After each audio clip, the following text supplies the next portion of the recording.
Hola, es un placer tenerte aquí. Antes de comenzar, suscríbete al canal y dale like al vídeo. Ese día se cumplían 10 años desde que Javier y yo nos dijimos, sí, quiero.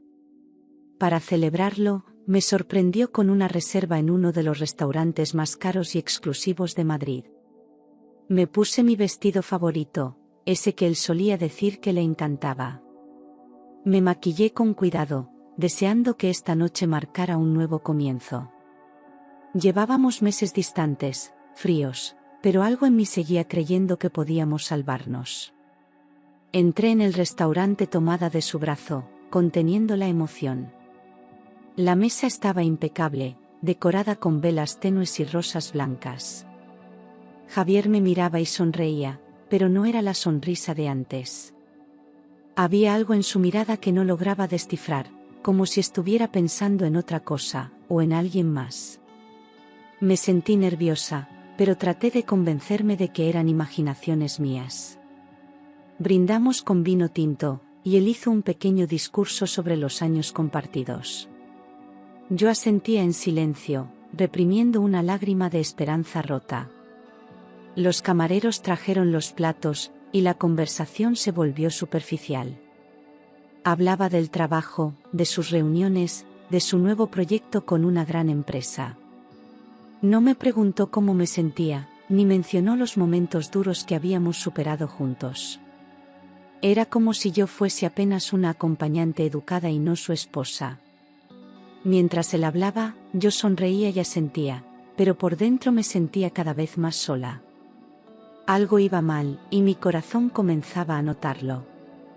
Intenté recordar los buenos tiempos, cuando viajábamos por la costa, cuando reíamos sin motivo en la cocina, cuando hacíamos el amor sin reservas ni silencios. ¿A dónde se habían ido esos momentos? ¿En qué instante dejé de ser su prioridad? Quería hacerle esas preguntas, pero algo en su rostro me detuvo. Era como si supiera que esta noche tenía un propósito oculto. Tragué saliva. No sabía aún lo que me esperaba, pero ya sentía el peso de una verdad que estaba a punto de estallar. Después del plato principal, sentí una incomodidad en el estómago que no supe explicar. Pensé que quizás era solo nervios o la tensión acumulada por todo lo que estaba pasando entre nosotros. Le pedí a Javier que me esperara un momento, y me levanté para ir al baño. Mientras me miraba en el espejo, traté de calmar mi respiración. Me humedecí las muñecas con agua fría, deseando regresar con más tranquilidad. No quería estropear la noche con mis sospechas. Salí del baño caminando despacio, con la cabeza baja, inmersa en mis pensamientos. Pero al girar hacia el pasillo del salón principal, una mujer que no conocía se me acercó con rapidez. Tenía el rostro serio y la voz temblorosa. Se detuvo frente a mí y susurró con firmeza: «No bebas de tu copa, tu marido ha puesto algo extraño en ella». Me quedé paralizada, como si un rayo me hubiese atravesado. No pude decir nada. Solo asentí con la cabeza, atónita. Mi corazón empezó a latir con fuerza. Caminé hacia la mesa como si el suelo se hubiera vuelto de cristal. Javier seguía ahí, relajado, escribiendo algo en su móvil. Me senté fingiendo normalidad, aunque por dentro el miedo me estrangulaba. En un movimiento lento y calculado, tomé mi copa y la acerqué a la suya, intercambiándolas con disimulo. Él ni siquiera levantó la vista. Volvió a brindar conmigo sin sospechar nada. Y bebió. Sentí náuseas al mirarlo tragar aquel vino. ¿De verdad era capaz de algo así? ¿En qué momento el hombre que dormía a mi lado había decidido matarme? Mi mente se llenó de imágenes horribles. Recordé aquella sonrisa falsa, esa distancia que se instaló entre nosotros hacía meses. El veneno no estaba solo en la copa, ya llevaba tiempo colándose entre nosotros. Y justo en ese instante, mientras él seguía bebiendo, supe que nada volvería a ser como antes. Pasaron apenas unos minutos después de que Javier bebiera el vino. Al principio, parecía normal, seguía hablando sobre su nuevo proyecto y sobre una reunión importante que tendría la semana siguiente. Pero de repente se quedó en silencio. Su rostro perdió el color, y noté cómo sus manos comenzaban a temblar ligeramente. Frunció el ceño, como si un dolor repentino lo hubiera golpeado desde dentro. Yo lo miraba fija, esperando, sin pestañear. «Creo que algo no está bien», murmuró mientras se llevaba la mano al pecho. Intentó incorporarse, pero trastabilló. Su copa se volcó sobre el mantel blanco, tiñéndolo de rojo oscuro. El camarero corrió hacia nosotros, alarmado, mientras Javier se deslizaba lentamente hacia el suelo. Los comensales de las mesas vecinas se giraron horrorizados. El silencio del salón fue sustituido por murmullos inquietos y pasos acelerados. Yo, en cambio, no me moví. Fingí sorpresa. Llevé las manos a la boca y solté un grito contenido. «Javier, ¿estás bien?», pregunté con voz temblorosa, aunque por dentro me ardía el pecho. No era miedo. Era rabia contenida, una furia helada que me envolvía como un manto. Él intentaba hablar, pero su voz ya no salía. Solo balbuceaba sílabas sueltas, como un niño perdido entre sombras. Y yo lo observaba con la misma frialdad con la que él me había planeado destruir. La ambulancia no tardó en llegar. Mientras los sanitarios lo atendían, uno de ellos me preguntó si había notado algo raro en su comportamiento. Negué con la cabeza. No era el momento de decir la verdad.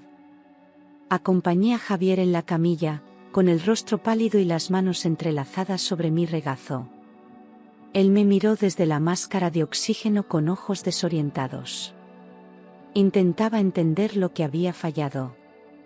Yo sí sabía lo que falló, su maldita cobardía. Los paramédicos lo estabilizaron en el suelo del restaurante, rodeados por clientes curiosos y empleados en estado de pánico. A mí me ofrecieron un vaso de agua y me pidieron que me apartara, pero insistí en ir con él en la ambulancia. Apreté los dientes durante todo el trayecto, escuchando el sonido de los monitores conectados a su cuerpo. Javier estaba consciente, aunque débil, y no dejaba de mirarme con una mezcla de confusión y temor. No sabía si era el veneno o el miedo lo que le sacudía el cuerpo. Yo lo observaba sin pestañear, fingiendo preocupación. Al llegar al hospital, todo se volvió un torbellino de médicos, luces blancas y preguntas. Me senté en la sala de espera, sola, con el vestido arrugado y la mente en mil partes. Las imágenes de la cena, de la mujer que me advirtió, del intercambio de copas, del colapso, todo giraba en mi cabeza como una espiral sin fin. Sentía que mi alma se había desprendido de mí y flotaba por encima de la escena. No, lloré. No podía. Era como si una barrera me hubiese congelado por dentro. Una enfermera se acercó y me dijo que Javier estaba estable, pero bajo observación intensiva. Preguntó si quería entrar a verlo, y asentí con la cabeza. Entré en silencio, con paso lento. Él yacía en la cama, pálido como la sábana, con tubos en la nariz y el pecho descubierto. Su respiración era superficial. Me miró. Intentó hablar, pero solo salió un gemido. Me senté a su lado, tomé su mano y susurré: «Estoy aquí». Mentira. No estaba ahí por él. Estaba por mí. Mientras le acariciaba los dedos, una sola pregunta me torturaba el pensamiento: ¿por qué quiso matarme? Durante años compartimos cama, proyectos, secretos, ¿y así pensaba acabar conmigo? Apreté su mano un poco más fuerte, como si pudiera transmitirle todo el desprecio que sentía. Me observaba sin entender nada. A lo mejor pensaba que todo había salido según su plan. Lo que no sabía era que el juego había cambiado. Y esta vez, la que movía las piezas, era yo. A las pocas horas, un médico salió de la sala y se acercó a mí con el rostro serio. Me pidió que lo acompañara a una oficina privada para hablar sobre el estado de Javier. Cerró la puerta, se sentó frente a mí y dijo: hemos encontrado rastros de una sustancia tóxica mezclada con alcohol. Mi cuerpo se tensó, pero mantuve la calma. Preguntó si sabía algo sobre lo que pudo haber consumido. Fingí estar confundida, negando con la cabeza. El médico continuó explicando que no era una intoxicación común. Se trataba de un compuesto químico potente, usado normalmente en laboratorios y no disponible al público. Dijo que habían alertado a las autoridades, porque el caso debía investigarse como posible intento de envenenamiento. Yo asentía lentamente, como si me costara comprender la gravedad del asunto. Por dentro, sentía una mezcla de vértigo y victoria amarga. Él intentó matarme, y ahora la policía se encargaría del resto. Mientras esperábamos la llegada de los agentes, regresé a la habitación de Javier. Seguía débil, apenas podía hablar.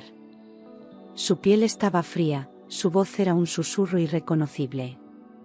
Me pidió agua. Se la di. Me miró a los ojos buscando compasión, pero solo encontró un muro. Preguntó qué había pasado. Respondí: dicen que fue algo en el vino. No se atrevió a replicar. En sus ojos vi el reflejo del miedo. Por fin entendía lo que es temer por la vida. En cuanto la policía llegó, me pidieron una primera declaración. Relaté la noche sin mencionar la advertencia de la mujer ni el cambio de copas. Dije que todo transcurrió normalmente hasta que él empezó a sentirse mal. Que no tenía idea de cómo una sustancia semejante había llegado a su bebida. Me agradecieron mi cooperación y tomaron nota. Lo que no sabían, era que yo tenía la verdad guardada como un puñal bajo la piel. Y no pensaba soltarlo hasta que hiciera el mayor daño posible. Pasaron 2 días desde el ingreso de Javier. Permanecía en observación, sin poder levantarse de la cama, y rodeado de silencio. Mientras tanto, yo seguía frecuentando el hospital, interpretando el papel de la esposa devota. Un mediodía, mientras tomaba un café en la pequeña cafetería del hospital, una enfermera se me acercó. Me miró con cautela y me preguntó: ¿tú eres la esposa de Javier Muñoz? Asentí con la cabeza, extrañada por el tono de su voz. La mujer se sentó a mi lado y bajó el tono. Me dijo que recordaba a Javier porque hacía unos 3 meses había ido a urgencias acompañado de una mujer joven. Parecían bastante unidos, demasiado cercanos para ser solo amigos, añadió. Sentí un escalofrío recorrerme la espalda. Le pedí que me contara más. Dijo que aquella noche, Javier presentó un dolor torácico leve, y ella los atendió. Se quedaron juntos en observación, tomados de la mano. Me tragué la rabia para no gritar allí mismo. La enfermera, al ver mi reacción, dudó por un instante, pero luego continuó.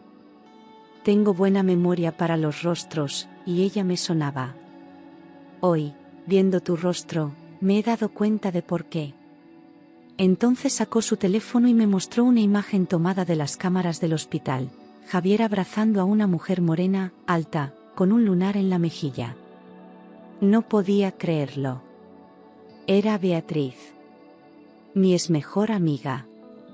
La misma que desapareció de mi vida hace años sin dar explicación. Sentí que el suelo se abría bajo mis pies. ¿Cómo era posible que estuviera viva, y con él?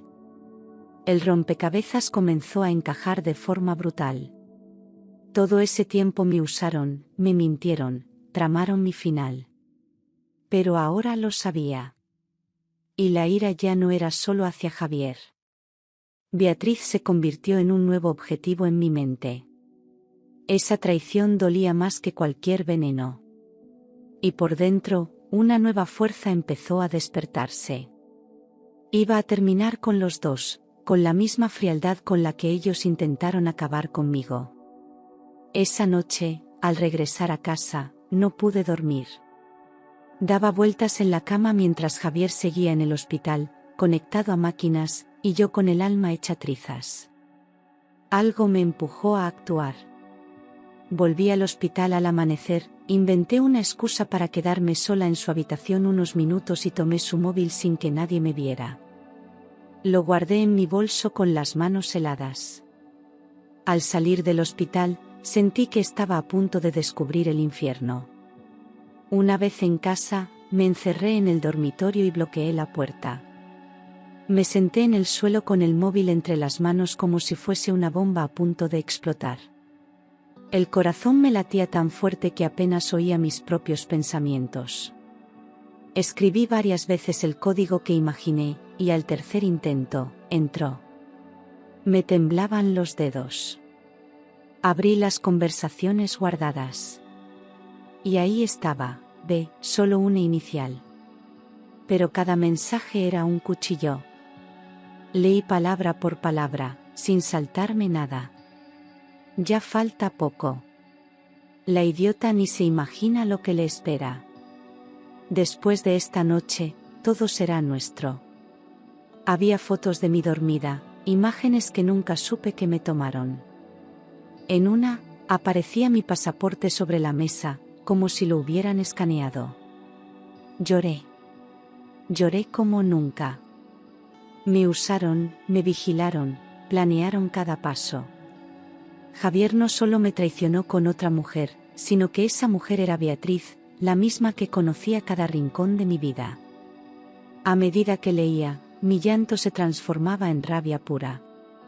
Me levanté del suelo temblando, sintiendo que ya no era la misma.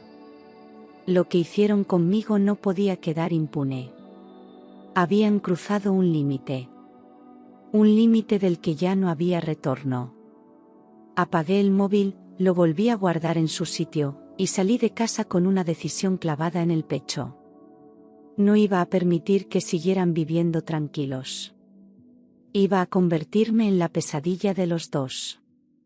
Aquella misma noche, mientras intentaba recuperar el control de mis pensamientos, el teléfono de Javier vibró sobre la mesita de noche. Lo había traído de vuelta al hospital y conectado al cargador para que no sospechara nada al despertar. La pantalla se encendió, mostrando una llamada entrante de número desconocido. El corazón me dio un vuelco. Dudé por un instante, pero contesté.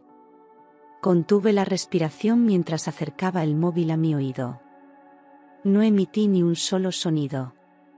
Una voz femenina, grave y directa, rompió el silencio. ¿Ya está hecho? ¿Está muerta? Cerré los ojos con fuerza, sintiendo una punzada en el estómago. No dije nada. Ella repitió la pregunta con impaciencia. ¿Javier lo hizo? Colgué sin pronunciar palabra y dejé el móvil sobre la mesa como si quemara. Me cubrí la boca con ambas manos. Sentí ganas de gritar, de correr, de desaparecer. Aquella confirmación me había roto por dentro. Era real. El plan era real. Me quedé sentada en la oscuridad durante horas, reviviendo cada escena, cada gesto, cada mentira. La traición no solo venía de Javier. Era Beatriz, mi amiga de infancia, mi hermana del alma, la que ahora deseaba mi muerte. Me pregunté cómo habían llegado tan lejos, cuando empezaron a odiarme. Y sobre todo, ¿por qué? ¿Era por dinero? ¿Por envidia? ¿Por venganza? Ninguna explicación era suficiente. Me habían condenado a desaparecer, y solo por casualidad seguía viva. Pero algo dentro de mí cambió esa noche. El miedo se transformó en estrategia. Ya no bastaba con saber la verdad. Quería pruebas, detalles, confesiones. No bastaba con sobrevivir. Necesitaba justicia, y más que eso, necesitaba exponerlos. Me levanté de la cama al amanecer con los ojos hinchados pero la decisión clara. Iba a jugar su juego, con sus reglas, pero a mi manera. Y cuando llegara el momento, ninguno de los dos volvería a sonreír.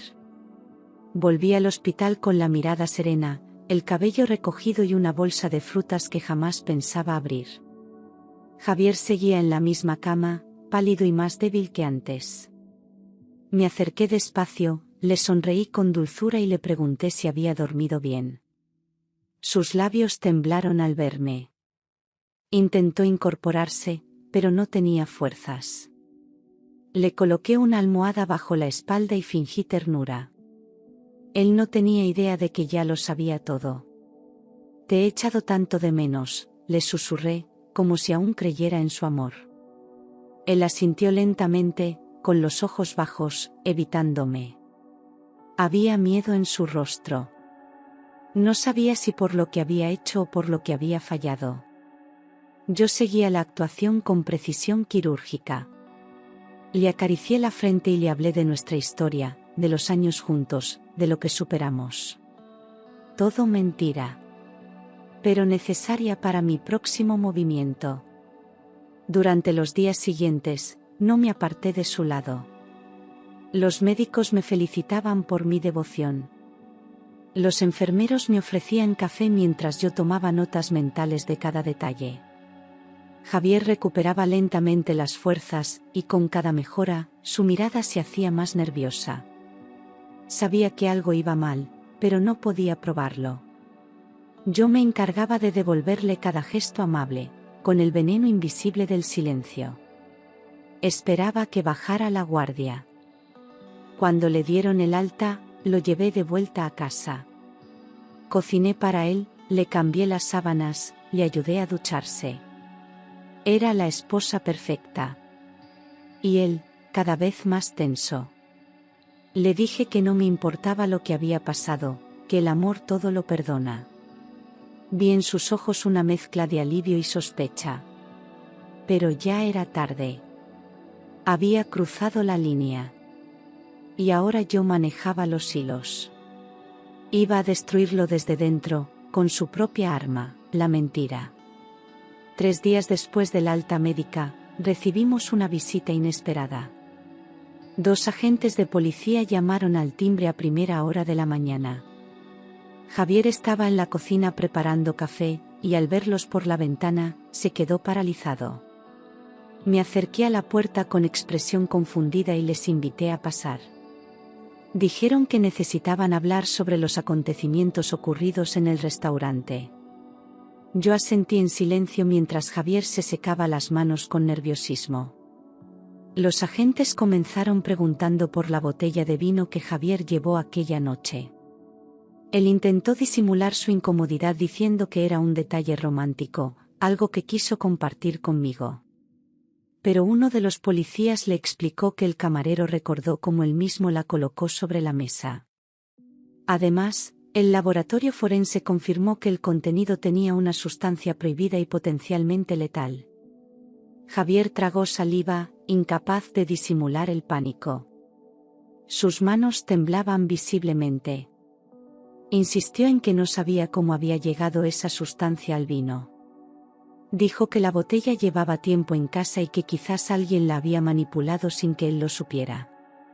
Pero los agentes no parecían convencidos. Le solicitaron acceso a su teléfono móvil para revisar sus comunicaciones. Javier tartamudeó, diciendo que lo había perdido en el hospital. Yo, con voz tranquila, dije que lo había encontrado entre su ropa. Lo entregué como quien ofrece una prueba inocente. Después de tomar nota de todo, los policías dijeron que seguirían investigando. Le pidieron que no saliera de la ciudad y que estuviera disponible para futuros interrogatorios. Cuando se marcharon, Javier se quedó de pie en el salón, inmóvil, sin atreverse a mirarme. Yo me acerqué, le puse una mano en el hombro y susurré: «Todo va a salir bien». Él no respondió. Su respiración era agitada, sus ojos oscuros. Por primera vez, lo vi verdaderamente asustado. 2 días después de la visita de la policía, me llamaron desde la comisaría. Querían informarme de los avances en la investigación. Me citaron en una sala privada, lejos del bullicio, y me pidieron que me sentara. Uno de los inspectores colocó varios documentos sobre la mesa. Me explicaron que Javier había falsificado mi firma en documentos legales. Contratos de seguros, cesiones de bienes, incluso cambios en el testamento. Todo firmado por mí. Me costaba respirar mientras pasaba las hojas una a una. Era mi nombre, mi letra imitada, mi vida desmontada sin que yo lo supiera. Javier había transferido propiedades a cuentas en el extranjero. Y no lo había hecho solo. El nombre de Beatriz apareció vinculado a varias gestiones como representante legal. Me apreté las manos con fuerza para no llorar. La traición iba mucho más allá de un intento de asesinato. Me estaban robando viva. Querían destruirme hasta en el papel. Los agentes me preguntaron si conocía a Beatriz. Respondí que había sido mi mejor amiga de la infancia. La que sabía mis contraseñas, mi firma, mis secretos. Una mujer que había desaparecido sin dejar rastro y ahora reaparecía como la cómplice del hombre que compartía mi cama. Los policías intercambiaron miradas graves. Me dijeron que estaban preparando una orden de búsqueda. Yo asentí sin palabras. Dentro de mí, todo ardía.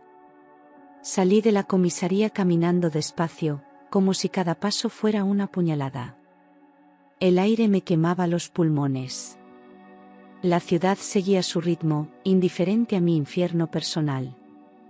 Miré al cielo con los ojos empañados, deseando no haber amado nunca a Javier.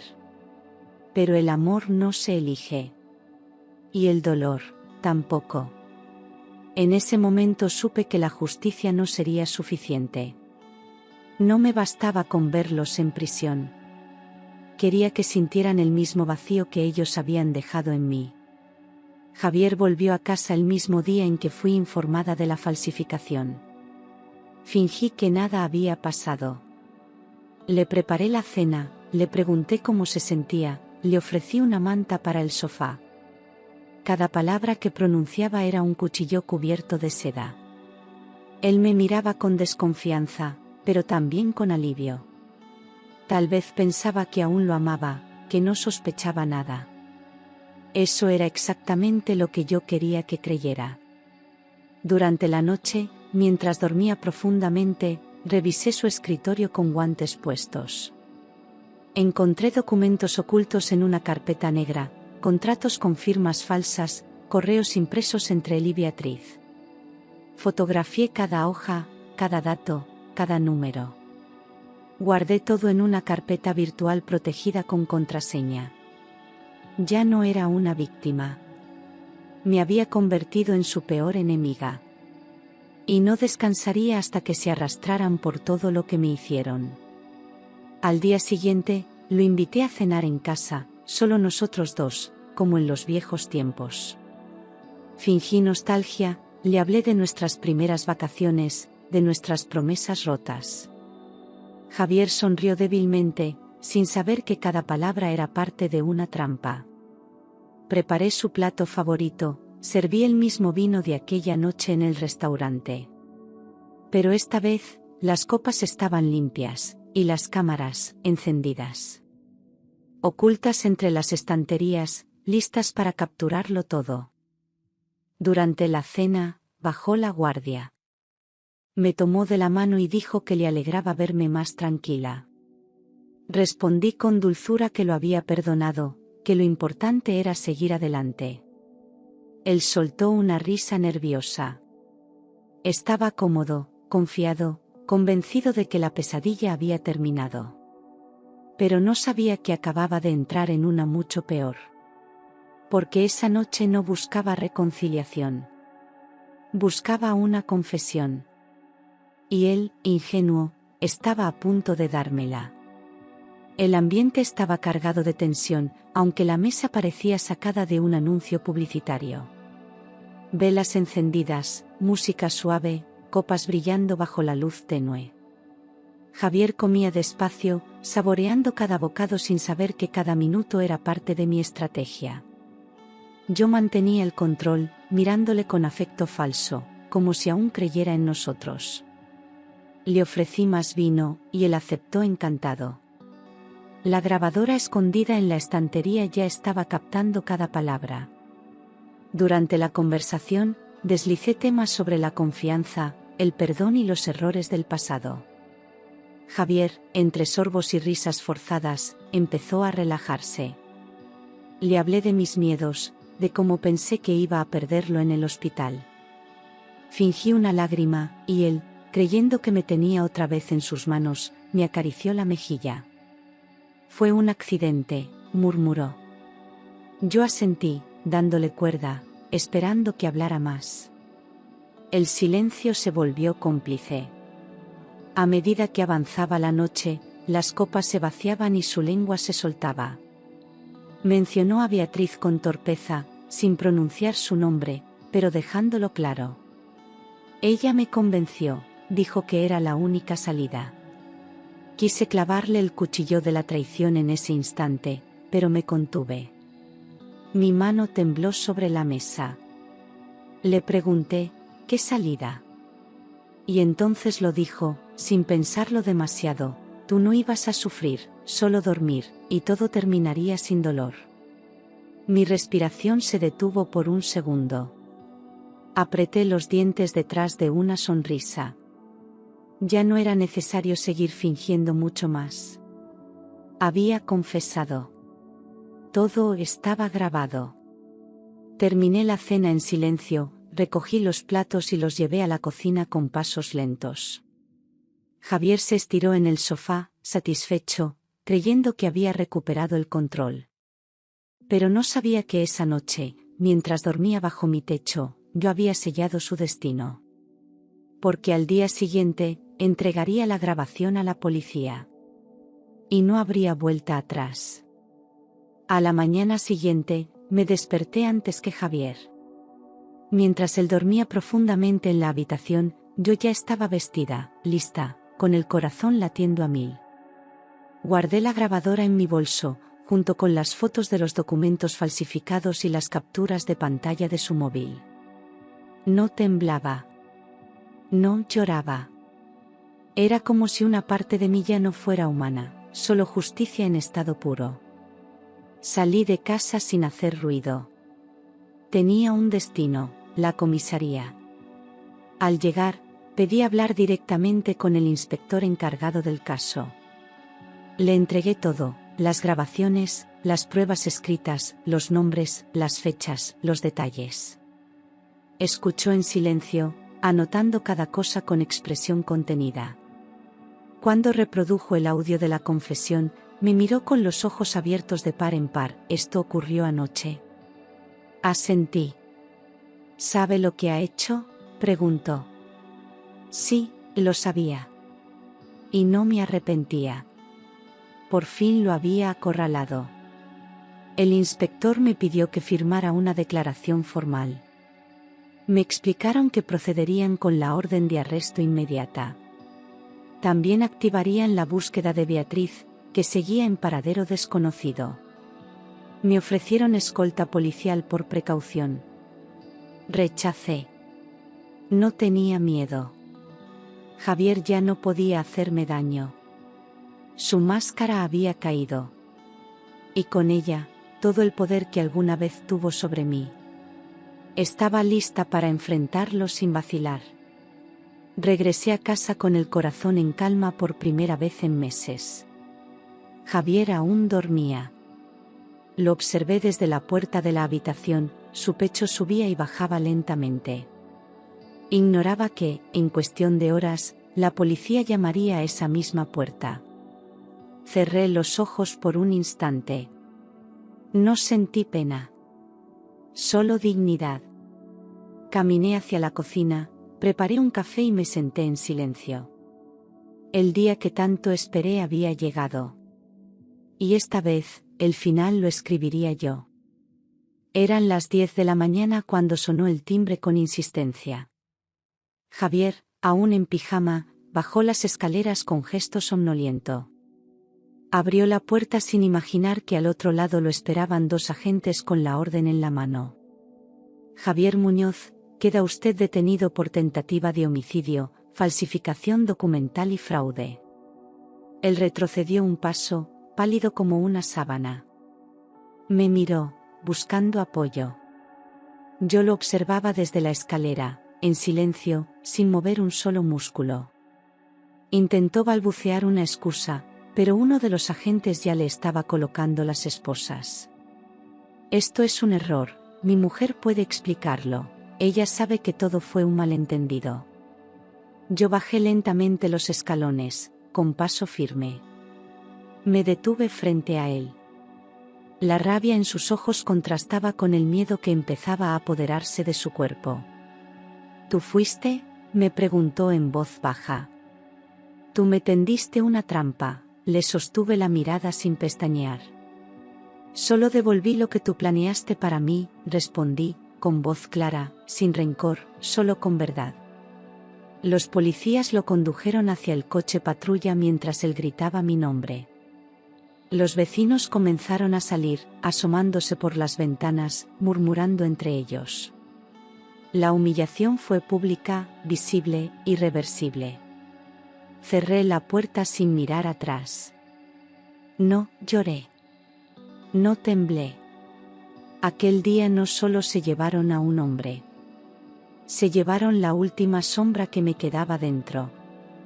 Me quedé sola en casa, rodeada de un silencio denso, casi sagrado.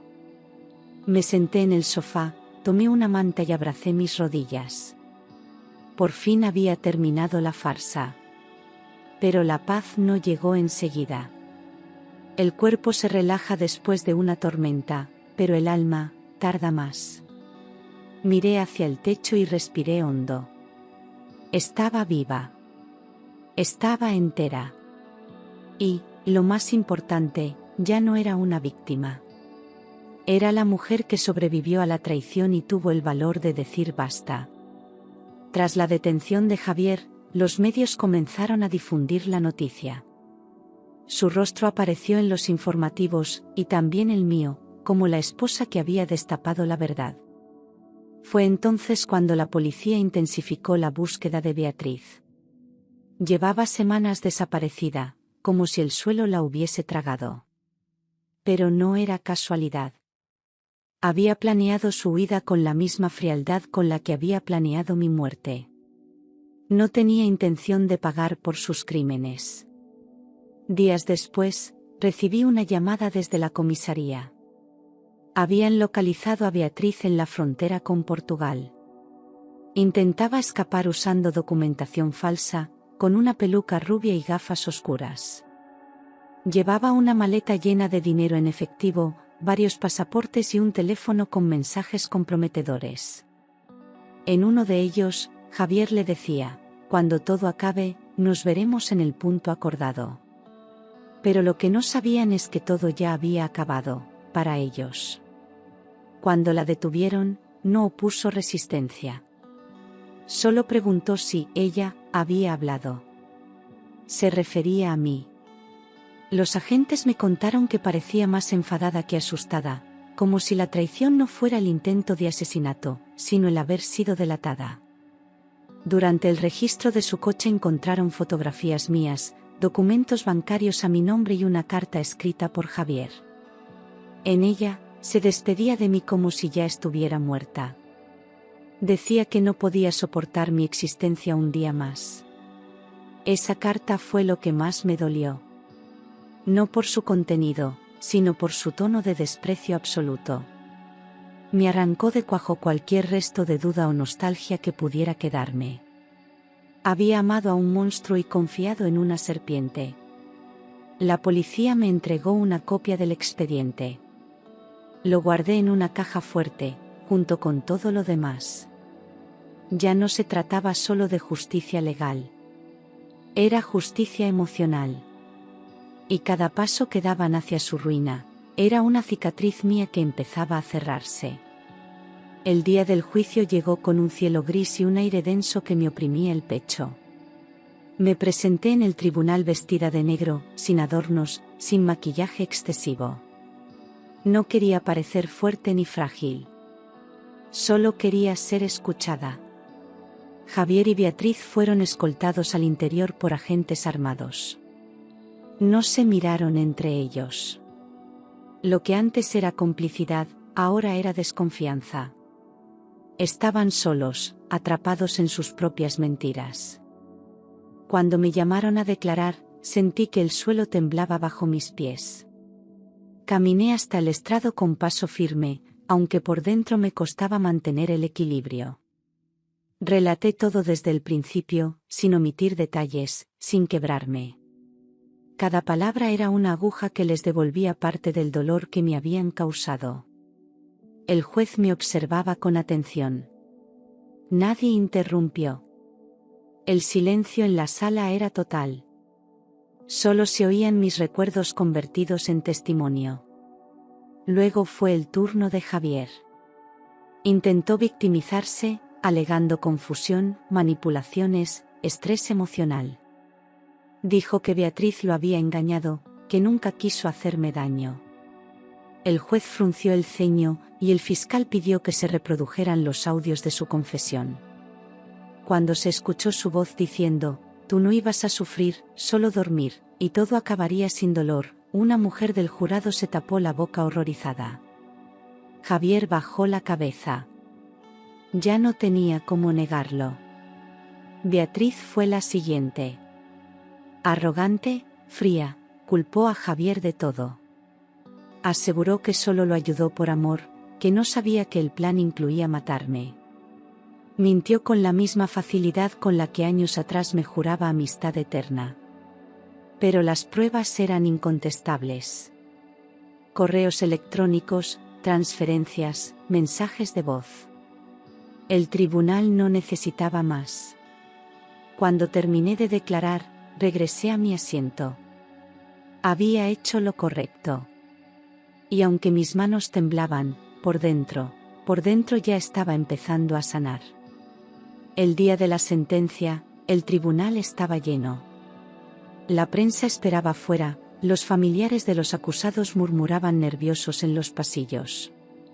Yo me senté en la primera fila, sola, con las manos entrelazadas y la mirada fija en el juez. El aire era tan espeso que costaba respirar. Cuando el juez comenzó a hablar, todos enmudecieron. Su voz era firme, sin vacilaciones, como una espada cayendo con precisión. Javier Muñoz, por intento de homicidio, falsificación documental y fraude, se le condena a 20 años de prisión. El sonido de las esposas ajustándose a sus muñecas fue como música para mis oídos. Javier no reaccionó. No gritó. No lloró. Solo bajó la cabeza, como si por fin entendiera que había perdido. Por completo. Para siempre. El murmullo de la sala creció, pero yo seguía inmóvil, sintiendo el peso de cada palabra en el alma. Luego vino la sentencia para Beatriz. Por complicidad en tentativa de asesinato, suplantación de identidad y evasión de la justicia, se le condena a 15 años de prisión. Ella sí se quebró. Gritó que todo era culpa de Javier, que yo la había provocado, que lo único que quiso fue amar. Nadie respondió. Sus palabras cayeron al suelo como cristales rotos. El juez pidió orden en la sala. Y con un último golpe de mazo, todo quedó sellado. Salí del juzgado con los ojos secos y la espalda recta. Había esperado ese momento durante meses. No sentí alegría, ni venganza. Sentí alivio. Una puerta se cerraba, y con ella, un capítulo de terror que casi me había costado la vida. La prensa me siguió, pero no dije una sola palabra. No era una historia para los titulares. Era mi historia. Mi dolor. Y también, mi renacer. Aunque la justicia había sido servida, el dolor no desapareció con la sentencia. Las noches seguían siendo largas, y el silencio de la casa pesaba más que nunca. Me acostaba sin encender la luz, esperando que el sueño llegara y me rescatara de los pensamientos. Pero cada rincón tenía ecos de lo vivido. La silla donde Javier solía sentarse, la taza que Beatriz me regaló una Navidad, las fotografías que ya no estaban en los marcos. Todo hablaba, todo dolía. A veces me preguntaba cuándo dejé de ver la verdad. ¿Cuándo se rompió el amor? ¿En qué momento cerré los ojos para no ver lo evidente? Me culpaba por no haber sospechado antes, por haber confiado tanto, por haber querido salvar un matrimonio que ya estaba muerto. El remordimiento era como una sombra constante. Me decía que fui ingenua. Pero también sabía que no merecía el infierno al que me arrojaron. Lloraba en silencio, abrazada a una almohada, sintiendo que había perdido mucho más que una relación. Perdí tiempo, confianza, partes de mí que jamás volverían a ser las mismas. Había sobrevivido, sí, pero no intacta. Mis heridas eran invisibles, pero profundas. Nadie veía el caos que llevaba dentro. Sonreía a veces en la calle, respondía correos, pagaba facturas. Pero por dentro, seguía recogiendo los pedazos de mi alma. Sin embargo, entre las ruinas, algo empezaba a brotar. Una pequeña certeza me sostenía: yo no me destruí. Ellos lo intentaron, pero no lo lograron. Cada lágrima que derramé me hizo más fuerte. Cada traición me enseñó a levantarme sola. No fue un proceso rápido, ni fácil. Pero con el paso de los días, empecé a recuperar algo que creía perdido: mi dignidad. Y eso no tiene precio. Un mes después de la sentencia, recibí una notificación del banco que despertó mis sospechas. Había movimientos financieros registrados a mi nombre que yo jamás autoricé. Ingresos enviados al extranjero, cuentas abiertas en paraísos fiscales, y propiedades vendidas con firmas falsas. Pedí una auditoría completa y contraté a un abogado especializado. Lo que descubrimos me dejó sin aliento.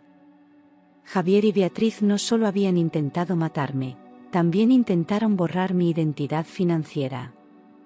Habían falsificado poderes notariales, cambiado direcciones y utilizado documentos antiguos que Beatriz había guardado sin mi conocimiento. Había transferencias firmadas supuestamente por mí a empresas fantasma. Algunas propiedades que estaban a mi nombre ya figuraban como parte de holdings en Panamá y las Islas Caimán. Me sentí violada en cada aspecto de mi vida. No solo habían jugado con mi corazón, también con mi patrimonio, mi historia e incluso mi nombre. Era una traición que no terminaba nunca. Con la ayuda del abogado, iniciamos un proceso judicial paralelo. Reunimos documentos, buscamos testigos y contactamos con bancos internacionales. Fue un trabajo extenuante, de semanas sin dormir, de enfrentamientos legales y declaraciones interminables. Pero no me rendí. Cada firma recuperada era una parte de mí que volvía a su sitio. Cada documento anulado era una victoria contra esa sombra que intentaron dejar en mi lugar. Ya no era una víctima. Era una mujer decidida a limpiar cada rincón de su vida. Al cabo de 3 meses, el juez me restituyó oficialmente todo lo que me pertenecía. Se anularon las ventas ilegales, se congelaron las cuentas en el extranjero, y la justicia reconoció el fraude completo. Lloré al recibir la resolución, pero esta vez fue distinto. Eran lágrimas de alivio. De cierre. De conquista. Miré al cielo y agradecí por no haberme rendido. Me habían arrancado todo, menos la voluntad de reconstruirme. Y con ella, había recuperado lo que era mío. Tras recuperar mis bienes y limpiar mi nombre, lo único que deseaba era desaparecer. No físicamente, sino del ruido, de la exposición, de los recuerdos que aún latían en cada rincón de aquella ciudad. Rechacé entrevistas, reportajes, invitaciones de cadenas de televisión que querían convertir mi tragedia en espectáculo. No quería ser un rostro viral ni una historia de superación en horario estelar. Solo anhelaba silencio. Un espacio donde pudiera escucharme sin ecos ajenos. Vendí la casa donde todo ocurrió. No podía seguir viviendo entre paredes que sabían demasiado. Busqué un pueblo pequeño, lejos de Madrid, donde nadie conociera mi historia. Alquilé una casa con jardín, sin vecinos cerca, y me rodeé de libros, plantas y paz. Nadie me preguntaba nada. Nadie me miraba con lástima. Por primera vez en años, respiraba sin miedo a ser traicionada. La tranquilidad era tan nueva que, al principio, dolía. Los días eran lentos, y eso me ayudó. Comencé a escribir mis memorias, no para publicarlas, sino para vaciar el alma. Escribía de madrugada, con una manta sobre los hombros y una vela encendida. Recordaba cada detalle, pero ya no con rabia, sino con distancia. Las palabras me devolvían el poder que me habían robado. Cada página era un acto de liberación. Estaba renaciendo, sin prisa, pero con determinación. Con el tiempo, aprendí a convivir con la ausencia. La ausencia de Javier, de Beatriz, de una vida que ya no era mía. Pero también descubrí la presencia más valiosa, la mía.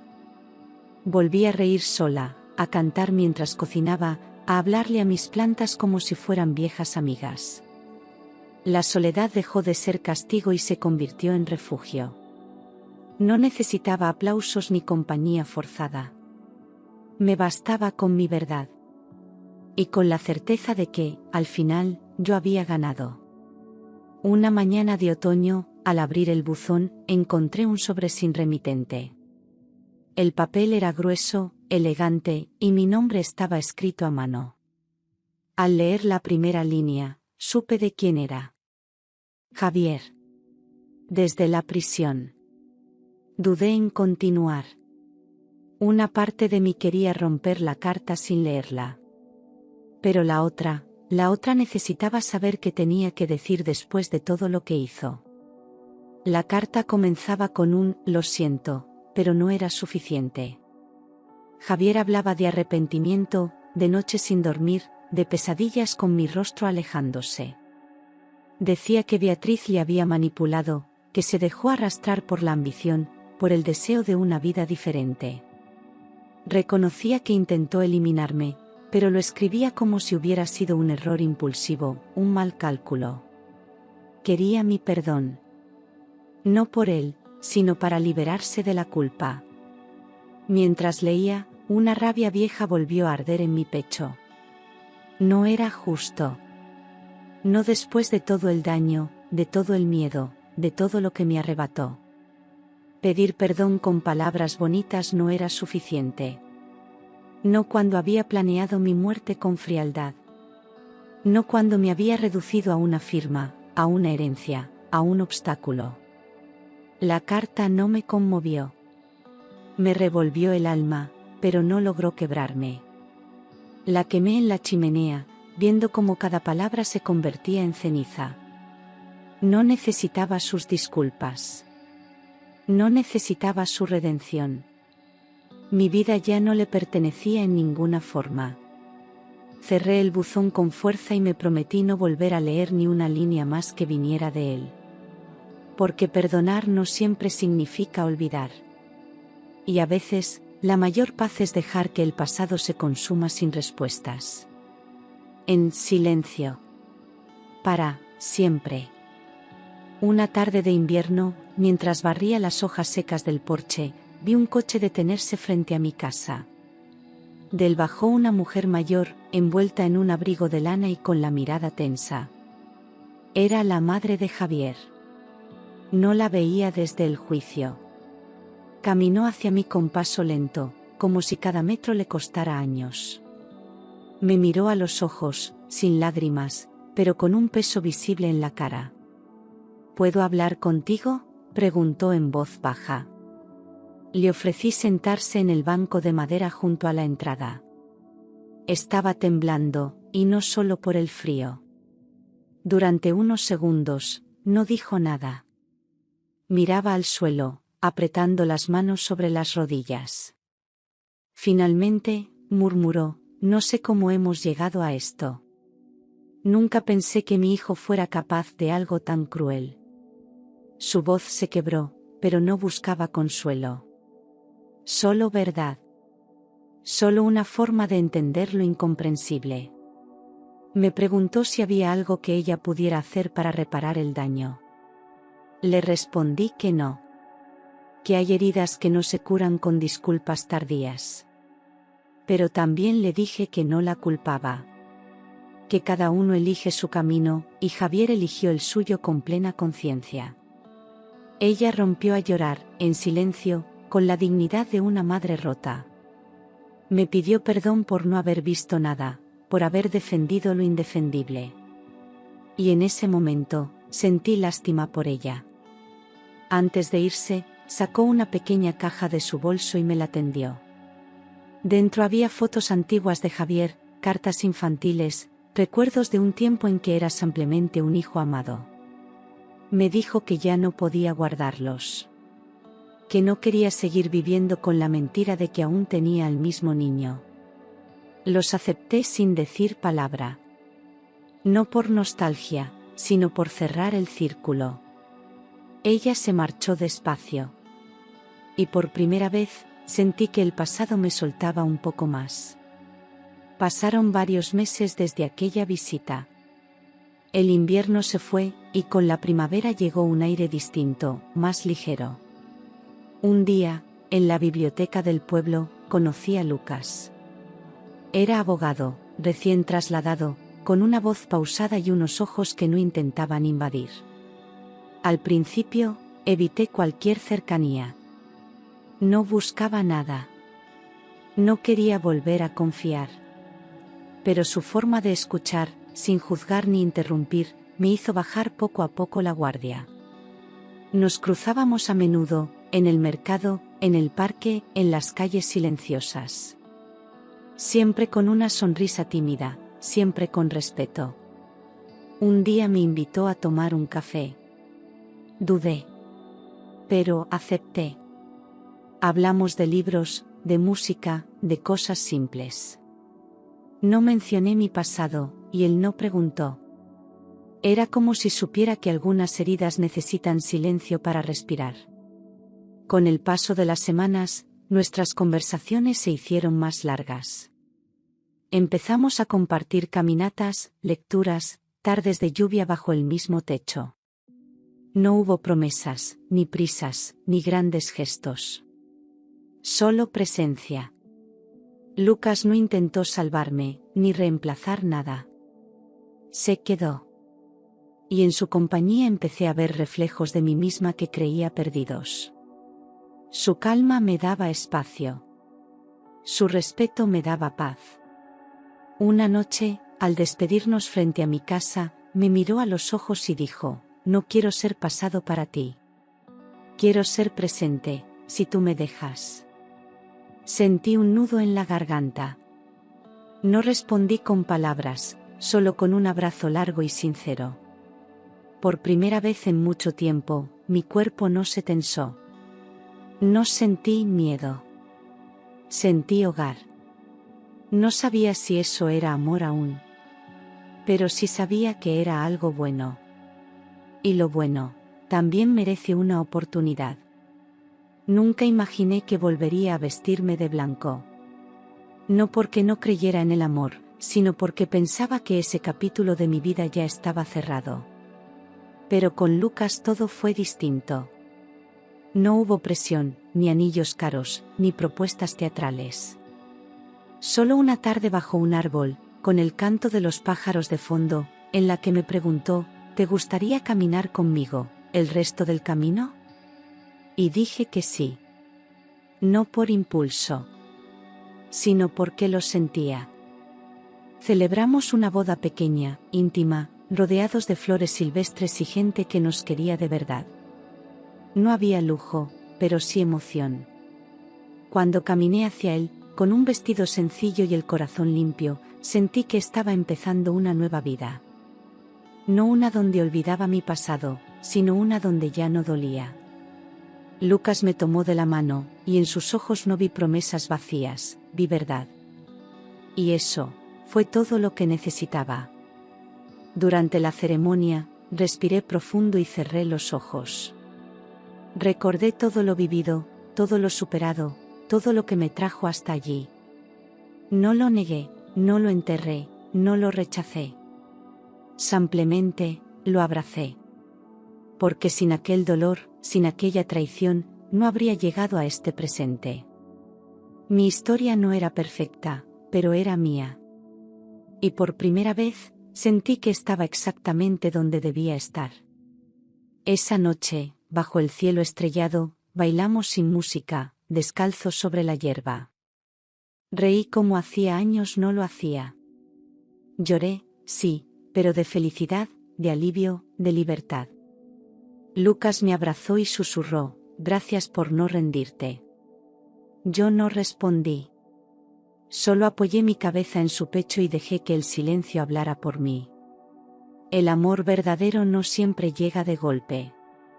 A veces, florece en el terreno que otros intentaron destruir. Aunque mi vida había tomado un rumbo nuevo, las cicatrices seguían ahí. No dolían como antes, pero a veces, en medio de la noche, aún despertaba con el corazón acelerado. Soñaba con Javier, con Beatriz, con copas llenas y voces en susurros. A veces me encontraba revisando la cerradura 2 veces antes de dormir, como si el miedo aún viviera en los marcos de la puerta. Lucas lo notaba, pero nunca insistía. Solo me tomaba la mano y me dejaba espacio. Había días en que abría la caja donde guardé todo, recortes de prensa, documentos legales, cartas no enviadas. Leía algunas líneas, y luego la cerraba. No para revivir el dolor, sino para recordarme hasta dónde había llegado. No me avergonzaba de mi historia. Al contrario, me hacía fuerte. Pero era inevitable, los fantasmas del pasado no desaparecen, solo aprenden a caminar más despacio. Y yo, aprendí a mirarlos sin miedo. Un día, en el mercado del pueblo, escuché a alguien decir el nombre de Beatriz. Me giré de golpe, con el corazón en la garganta. Pero era otra mujer, otra historia. Sonreí con alivio. En otro tiempo, me habría paralizado. Ahora, respiraba. Había aprendido a separar la amenaza de la memoria.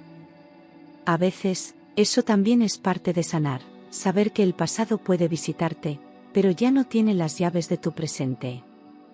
Aquella noche, mientras cenábamos en casa, le conté a Lucas lo que sentí.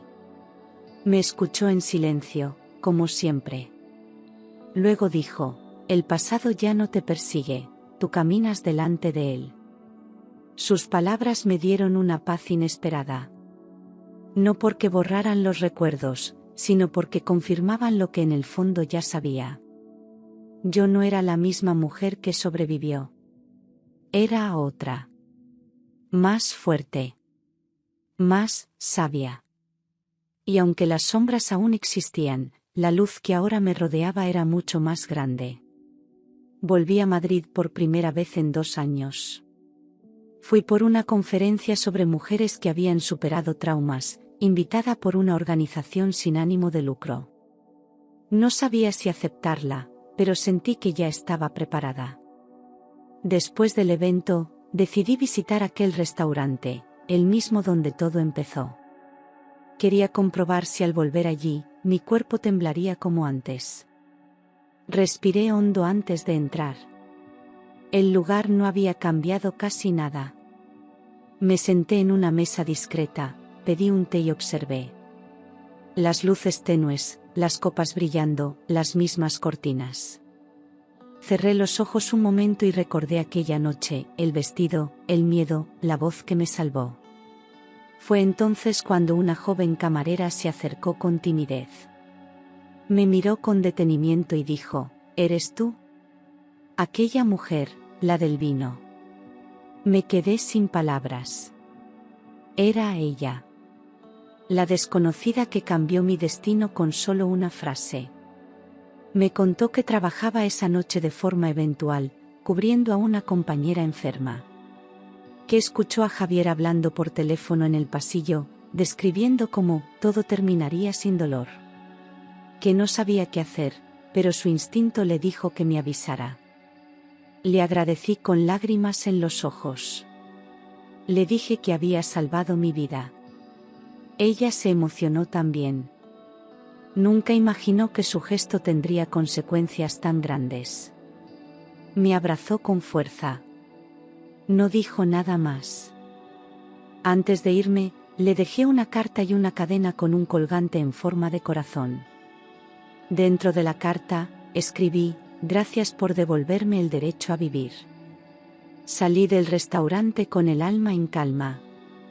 No tenía más miedo de ese lugar. Al contrario, lo transformé en un sitio de renacimiento. Porque a veces, un ángel no lleva alas. A veces, simplemente aparece con un delantal y una mirada decidida. Y cambia toda tu historia. Han pasado 3 años desde aquella noche en el restaurante, y a veces aún me cuesta creer todo lo que viví. No fue solo una traición amorosa, fue un intento calculado de borrarme del mapa, de silenciar mi existencia. Pero sigo aquí. De pie. Fuerte. Más humana que nunca. Sobreviví a la muerte, al abandono, a la mentira. Y lo más importante, sobreviví a mí misma, a mis miedos, a mis silencios. Hoy tengo una vida sencilla, pero llena de verdad. Desayuno con Lucas en la terraza, cuido mis plantas, escribo cuando el alma me lo pide. No necesito grandes cosas. Me basta con saber que cada día es mío, que nada ni nadie me controla. Aprendí que el amor no duele cuando es amor de verdad. Y que la libertad no es ausencia de compañía, sino presencia de paz interior. He recibido cartas, propuestas de entrevistas, incluso ofertas para convertir mi historia en una película.